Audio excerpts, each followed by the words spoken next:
Nègre, c'est mon nom, nègre, c'est ma race. Si mon teint parfois bronzé t'induit en embarras, d'autres traits peuvent témoigner ce que je suis. Nègre, c'est mon nom, nègre, c'est ma race. Nègre, c'est le nom de ma mère, l'Afrique. Cette Afrique qui regrette son passé, ce passé mystique, plein de sagesse. Sur ce, mesdames, messieurs, bonjour. Très heureux de vous retrouver sur Panafricanist TV, la chaîne de télévision des panafricanistes qui vous apporte le meilleur de l'information sur un plateau d'or. Et comme en notre habitude, nous allons nous interroger, car comme j'aime le dire, la nourriture de l'esprit, c'est l'information. Quand cette information manque, on parle de constipation mentale. Par conséquent, on s'accroche aux rumeurs, un langage ordurier, quartiésard et bien d'autres choses qu'on ne saurait citer ici. Bienvenue à toutes et à tous à cette autre édition de Paroles panafricanistes sur Panafricanist TV. Crise ukrainienne, étudiants africains en danger, l'Union africaine indifférente, c'est notre grande interrogation. Crise ukrainienne, étudiants africains en danger, l'Union africaine indifférente, nous nous interrogeons. Précarité, démarches administratives longues et études interrompues. Une enquête menée en collaboration avec le site Lighthouse Report révèle le traitement géométrie variable pour les réfugiés de la guerre. 8 mois après le début de l'opération militaire spéciale russe en Ukraine, la vie des étudiants africains ayant fui les bombes s'écrit toujours en pointillé. Je ne pensais pas que ce serait si difficile, souffle d'ailleurs Mana Fatima Compaoré. Quand la guerre a éclaté, l'étudiante comorienne de 25 ans poursuivait une deuxième année en commerce international à Kiev. Une fois la frontière polonaise franchie, la France s'est imposée à elle comme un point de chute évident pour continuer ses études. Mais sa maîtrise de la langue ne lui a pas suffi pour intégrer une université. Mana Fatima Compaoré a reçu il y a quelques jours une troisième lettre de refus, cette fois de l'université Sorbonne Paris-Nord, qui invoque une capacité d'accueil atteinte.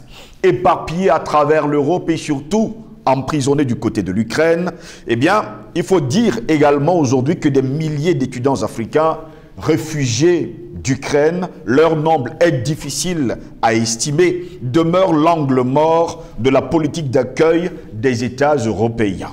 Précarité, démarches administratives longues et ardues, impossible poursuite des études, eh bien, il nous est paru bon aujourd'hui d'en parler. Pourquoi? Parce que jusqu'à preuve de contraire, le traitement géométrique variable appliqué à ces étudiants est devenu caduc et surtout dont la trajectoire a basculé avec la guerre. Une question cependant, où est passée l'Union africaine, la grande inutile, et que font les États africains pour sauver leurs jeunes compatriotes? Voilà pourquoi nous nous interrogeons. Crise ukrainienne, étudiants africains en danger, l'Union africaine indifférente. Nous nous interrogeons. Pour répondre à nos questions, nous sommes avec Albert Anatole ici, dit 3A, le propriétaire de tous les dossiers et surtout le dictateur démocratiquement élu, directeur de publication du journal Le Cactus, est avec nous ce matin. Albert Anatole ici, bonjour, bienvenue à vous. Bonjour à vous, Steve Jelongo. Je dis bonjour à vos millions de téléspectateurs et de téléspectatrices. Je dis bonjour à vos techniciens. Je dis bonjour à toute l'Afrique, aux afro-descendants, ceux qui sont du côté des Comores, toutes les Antilles françaises, ceux qui sont du côté des États-Unis, qui nous suivent également. Partout où se trouvent les afro-descendants, les Africains. Ils ont mon salut ce matin. Ce ne sera pas un coup de gueule. C'était un événement qui est presque passé inaperçu et qui n'a pas été relayé par les médias, qui n'a pas été suffisamment relayé par les médias. Steve Jelongo, souvenez-vous, le 15 octobre 1997, oui, un grand combattant, à l'époque il était très jeune, était assassiné par l'oligarchie criminelle française. Il s'agit de Isidore Thomas Sankara, qui avait été assassiné par un criminel qui était présenté à l'époque comme étant son frère, l'autre criminel, Blaise Compaoré. J'ai vu les rares images qui nous sont parvenues du côté de Burkina Faso. J'ai vu le jeune capitaine Ibrahim Traoré se prosterner devant le mémorial de cet illustre Africain, j'ose penser qu'il s'agit d'un signe qui annonce qu'effectivement, comme Thomas Isidore Sankara, il va suivre ses traces, il va suivre le trait de ses pères en engageant cette rupture, en engageant cette décolonisation qui est inachevée tant du côté de Burkina Faso que du côté de l'espace francophone d'Afrique. Merci pour l'invitation. Très heureux de vous avoir, Albert Anatola, ici. Revenons justement sur le sujet qui nous intéresse ce matin, des étudiants africains coincés du côté de l'Ukraine. Ils sont entre deux feux. Certains, d'ailleurs, sont réfugiés un peu partout en Europe, mais jusque-là, ils sont mal accueillis. Ils souffrent le martyre et nous de poser la question, où est passée l'Union africaine? Revenons un peu dans le contexte du lancement de l'opération militaire spéciale le 24 février de cette année. J'ai vu des images que j'ai trouvées inacceptables. Vous avez tous les jours des illuminés qui nous traitent d'anti-français, d'anti-américains, de fascistes, de tous les noms d'oiseaux. Aux frontières entre l'Ukraine et la Pologne, oui, j'ai vu des images insoutenables de racisme blanc contre les jeunes étudiants noirs qui étaient systématiquement refoulés à la frontière de la Pologne. Ceux qui arrivaient à glisser dans les mailles, n'est-ce pas, de cette affaire-là, on les faisait descendre des bus pour céder la place aux Ukrainiens. Il y en a même qui ont été enrôlés de force, ça il faut le dire. Ça n'a pas été suffisamment enrôlé également, ni par l'Union africaine qui ne sert à rien cette affaire-là, ni par les médias mainstream, mais vous avez des étudiants africains qui ont été enrôlés de force. D'autres fusillés, ça il faut le dire. C'est important de le dire. Ceux qui ont quand même réussi à sortir des mailles, des bombes des deux parties, des deux camps du côté de l'Ukraine, lorsqu'elles se retrouvent en Europe, c'est toujours le racisme. Je voudrais prendre deux tableaux pour illustrer mon propos. Pour ce qui concerne, vous avez déjà indiqué cela dans votre chapeau, si les étudiants qui ont choisi la France du fait de la langue ont été tout de suite désillusionnés. Il y en a qui ont été carrément refoulés et n'ont pas bénéficié du statut de réfugié que leur confère le droit international. Je ne veux pas du droit humanitaire international. Exact. Mais tous les jours, voilà donc ces amplificateurs de notre genre, avec leurs leaders d'opinion, avec leur narratif nauséabond, qui convoquent le traité de Vienne quand il s'agit des emprises françaises qui sont attaquées du Burkina Faso. Oui. C'est là qu'ils convoquent le droit international. C'est les conventions, les traités. Nous sommes là dans la violation flagrante du droit humanitaire international qui confère aux étudiants africains, toutes races confondues, le droit de réfugiés. Non seulement le droit de réfugiés, le droit de réfugiés leur confère quoi? La prise en charge, d'abord un logis, la restauration, la prise en charge médicale, et pour ceux qui veulent poursuivre leur éducation, qu'on leur donne la capacité, les moyens de poursuivre leur éducation, leur scolarité. Ce n'a pas été le cas. Vous avez donc une politique de 2 poids, 2 mesures qui est appliquée. Vous avez donc d'un côté les étudiants ukrainiens qui sont traités comme des choux partout en Europe. Vous avez des gros budgets qui ont été débloqués pour leur prise en charge en tout point de vue. Mais de l'autre côté, vous avez pour les rares étudiants africains qui ont pu avoir accès à ce sésame qui est 10 fois moins le montant qu'on alloue aux étudiants ukrainiens. Aujourd'hui, vous avez donc les étudiants africains qui errent quelquefois, pour les plus chanceux, oui, ils sont pris en charge par certaines associations caritatives pour qu'ils puissent au moins avoir un toit. Ils font un petit boulot à gauche et à droite. Vous venez de l'indiquer que lorsqu'ils sollicitent la scolarité dans une université, on leur ferme les portes. Pourquoi? Parce qu'ils sont africains. Alors, cette platitude me suggère une question. Quel est le problème de l'Union africaine avec celui qui préside à ses destinées en ce moment? Qui s'est aligné derrière l'Europe, cette Europe-là qui est en train de pratiquer le racisme contre les Africains. Mais c'est quoi le problème avec nos élites, avec notre élite? Nous avons un très gros problème avec Macky Sall, avec Ouattara et les autres. Cette oligarchie nauséabonde, comme il le dit. Nous avons un très gros problème avec eux. Ça veut dire qu'ils s'en foutent. Ils gèrent leurs problèmes particuliers, personnels, leur business personnel avec Macron. La preuve, c'est que Macron peut se permettre d'appeler sans aucun égard Macky Sall, Macky. C'est ça. C'est à ça qu'on a réduit les Africains, les institutions africaines. C'est-à-dire un président d'un État, semble-t-il, indépendant et souverain comme le Sénégal, son dirigeant se fait appeler Macky par notre dirigeant. Plus jeune que lui, certainement moins intelligent que lui.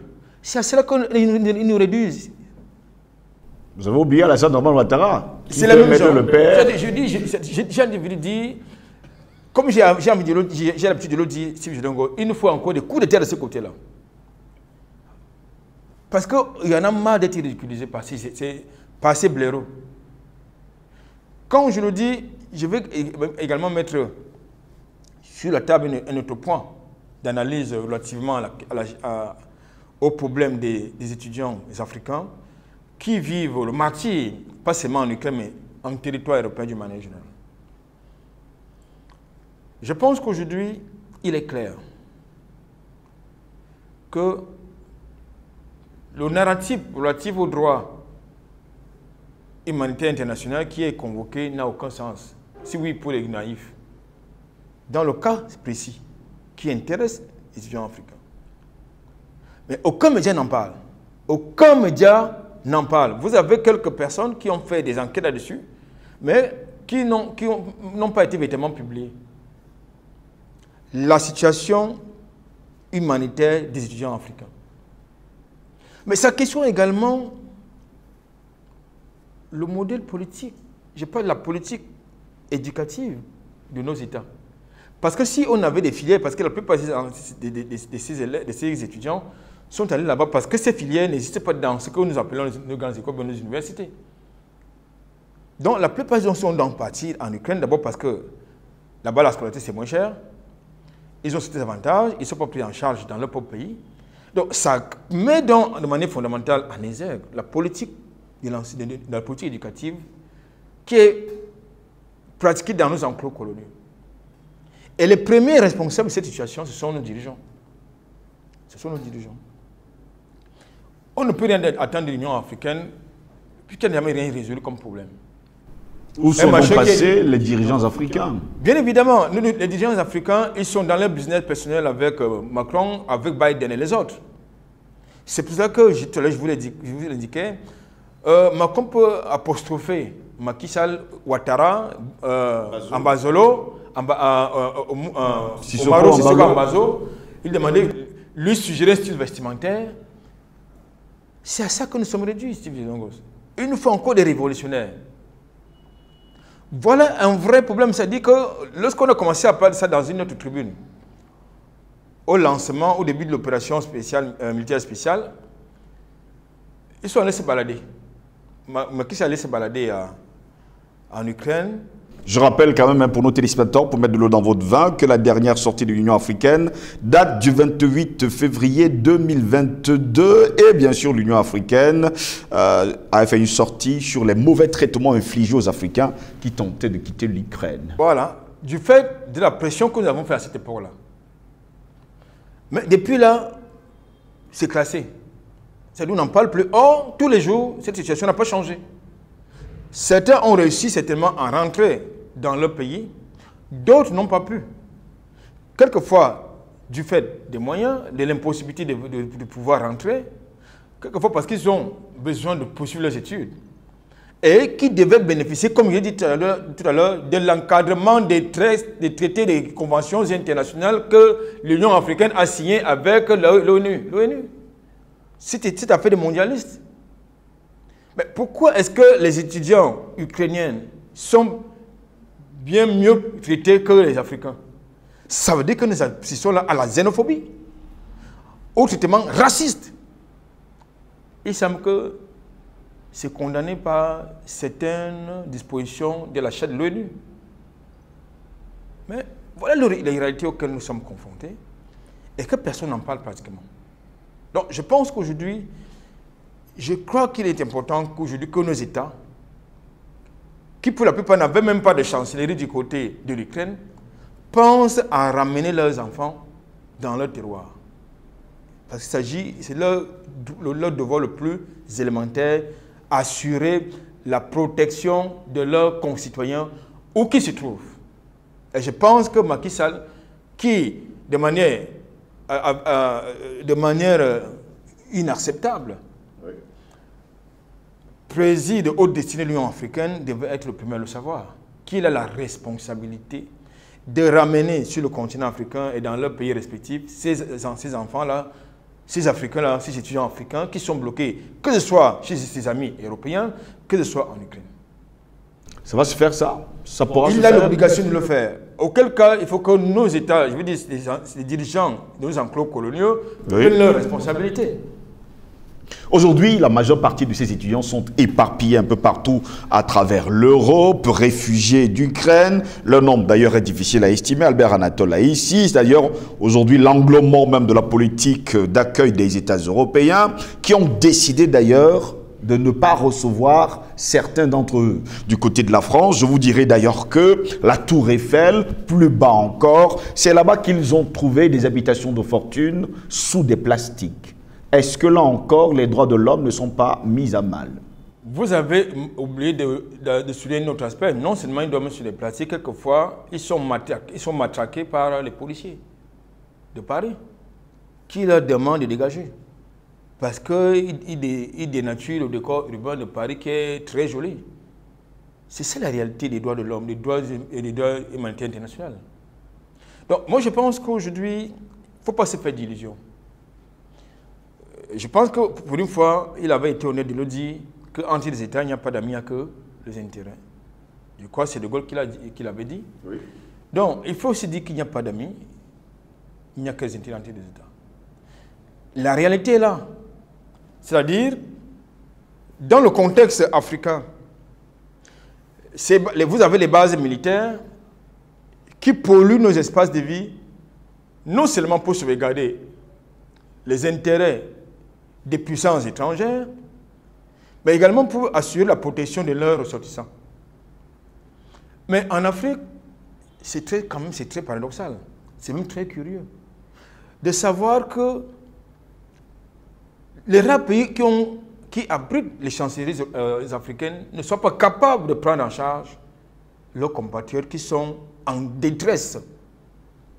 J'ai vu dans cette mouvance de l'opération militaire spéciale actuellement en cours du côté de l'Ukraine, j'ai vu certaines chancelleries africaines rendre public un numéro de téléphone à partir duquel ces étudiants pouvaient contacter leurs ambassades. Mais c'est chiche comme politique, comme démarche. Un étudiant qui se retrouve perdu dans un territoire ukrainien, comment fait-il? Mais s'il n'a pas de téléphone, qu'est-ce qu'il fait? Si son téléphone le lui a arraché, il fait comment? Quel dispositif de crise a véritablement été mis en place? Et rien du tout. Et rien du tout, c'est-à-dire que nous avons des dirigeants qui n'ont aucun souci de leurs compatriotes qui sont à l'extérieur. Encore, vous l'avez déjà indiqué, qu'on ne connaît pas le nombre exact, qui ont pu sauver leur peau. On ne connaît pas le nombre exact de ceux qui ont été enrôlés de force par les nazis ukrainiens, ni qui ont été tués. Albert Anatole, ici, il faut également préciser que la majeure partie de ces étudiants qui faisaient leurs études, en tout cas du côté de l'Ukraine, certains aujourd'hui sont devenus des esclaves des nazis du côté de l'Ukraine. Et moi de poser la question, est-ce que l'avenir de ces étudiants africains est-il finalement suspendu? Non, c'est un danger. Pas seulement en Ukraine. J'ai vu dans une autre vidéo ceux qui ont réussi à traverser vers l'Italie. Du côté de l'Italie, on les transportait pour les balancer très très loin. Et il était question qu'ils poursuivent leur chemin. Et puis moi, j'ai vu le témoignage, j'ai lu le témoignage d'un étudiant qui dit avoir parcouru 80 km à pied pour essayer d'entrer en Roumanie avec beaucoup de difficultés. 80 km à pied, vous vous imaginez? Avec tout le risque. Donc, je pense que là, mais paradoxalement, ces amplificateurs de ONG internationales qui savent voir ce qui se passe dans nos enclos coloniaux ne voient pas ces crimes, c'est racisme, c'est xénophobie contre les étudiants africains. Il n'y a pas que les Noirs, il y a également les Maghrébins. Quand je le dis, il n'y a pas que les Noirs, il y a également les Maghrébins. Donc je pense qu'aujourd'hui, tout le monde peut se retrouver étranger dans un pays qui n'a pas choisi de voir ou bien de s'y rendre. Mais il est important que justement ce fameux droit international soit appliqué. D'abord contre celui qui est devenu désormais leur héros, je parle de Zelensky, oui, dont le peuple, dont les éléments des ukro-nazis, dont les ukro-nazis pratiquent, maltraitent nos étudiants, nos compatriotes. Je vous ai dit que c'était sont enrôlés de force. Et servent, n'est-ce pas, de chair à canon. Oui. Certains aujourd'hui sont des esclaves. Hein. Je pourrais vous montrer des images. Je pourrais vous montrer des images justement de plusieurs d'entre eux qui sont aujourd'hui des esclaves des nazis. Bien évidemment, des esclaves. Quelquefois, les chairs à canon, on les enrôle de force sans avoir une formation militaire efficiente. Je pense qu'il est important que si pour une fois l'Union africaine peut servir à quelque chose, qu'elle s'occupe véritablement de ce dossier-là. Elle ne dira pas qu'elle n'est pas au courant.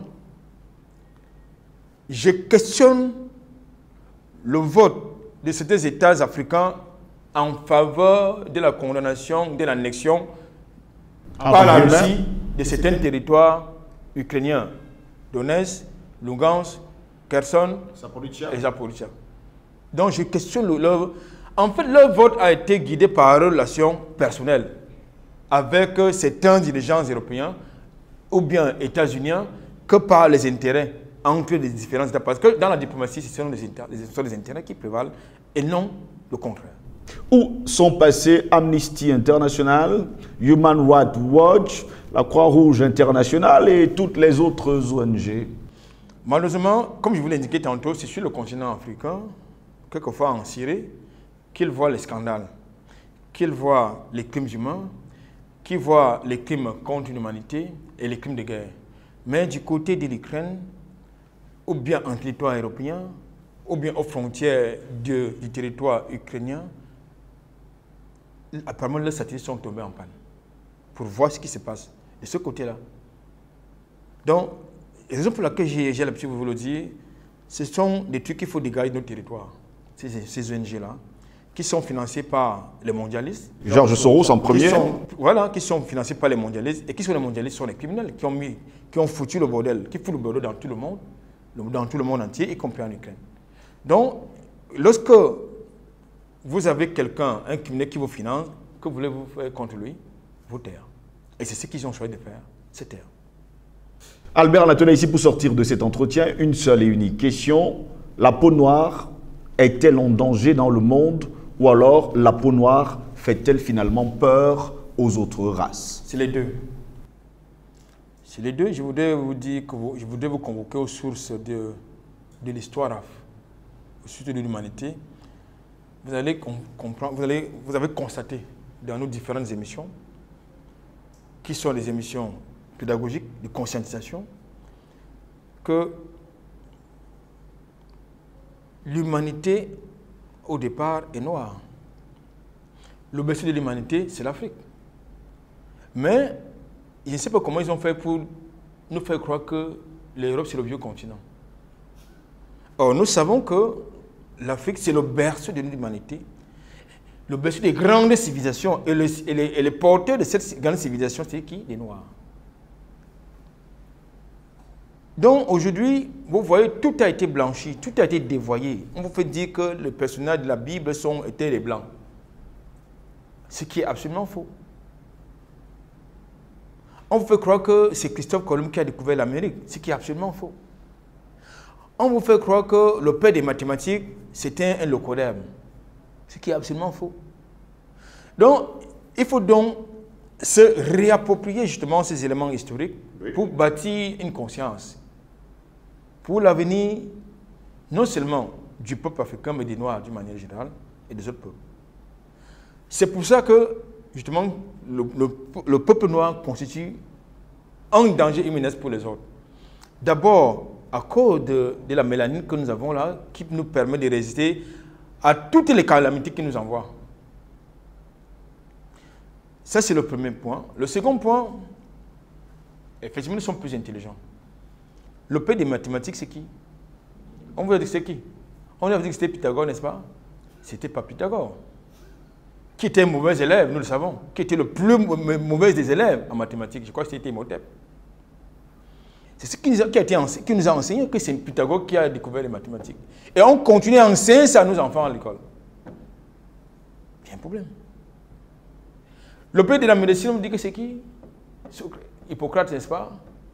C'est ce qu'on nous fait savoir. N'est-ce pas? Le plus mauvais de tous les élèves d'ailleurs. Alors moi je pense que nous avons, en tant que panafricanistes, un rôle fondamental.